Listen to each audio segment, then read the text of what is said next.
I didn't see it as a career. And so I decided at the time, because it wasn't a paid career job, that I wouldn't follow the herd, that I would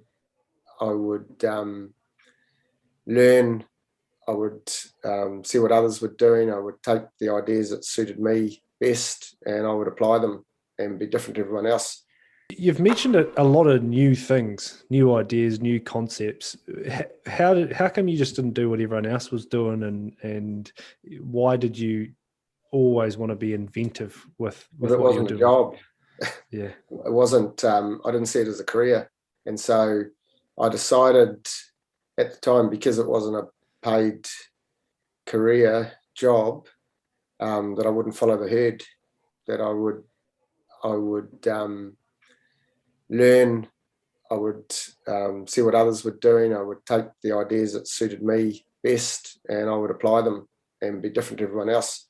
When I was actually going back a few years earlier, when I came down to Teachers College in Christchurch in 1979, I'd been told by the Waikato coach. I played for my hometown, Pataru, small town, small club, but I could never crack the Waikato team. And the Waikato coach said to me that I would never be a first five as long as my ass pointed downwards. And I thought, yeah, it was probably right at the time, because I was young, I was still learning my way in the world, let alone rugby. I was still learning you never learn the game. You're always improving in the game. But it was my first coaching lesson, because it taught me, don't just judge people on the outside. You can't disregard what they've got on the inside, and that's what he had done. So anyway, when I finished university, I wanted to go to Teachers College. I decided not to go in Hamilton because I didn't think I was ever going to make the Waikato team. So I went down to Canterbury, and I remember playing a pre-season game for Belfast, my club down there, against University. And afterwards, the coach of University also played loose head prop, Laurie O'Reilly. He had a beer with me after the game, and he said, "Why don't you come around sometime and have a chat?"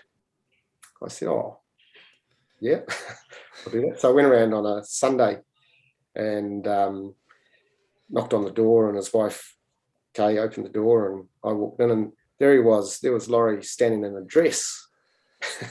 It came from Pataru. I'd never seen a dress before. It was a caftan, clearly. It was that era, I suppose.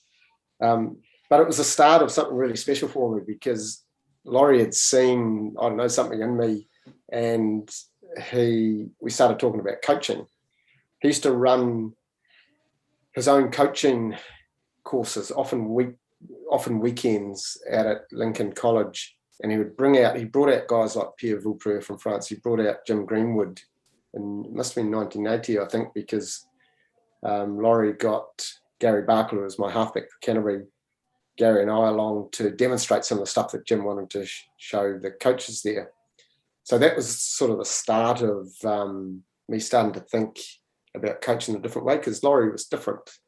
He's a brilliant man, brilliant for women's rugby, hugely connected to the women's game, but brilliant at all levels. And until the day he died, he was just the most loyal friend and supporter and educator of me. And so through him, I think I learnt to have a growth mindset, that you never just took things for granted. You didn't just settle on the simple. You need to challenge yourself constantly. And so that's something I've always done. And I guess from those early days when it was amateur and coaching wasn't a career, I just retained that whole philosophy of, no, let's do it the way I think is best for this team and most interesting for myself and the players and the staff. And I've always forged ahead like that.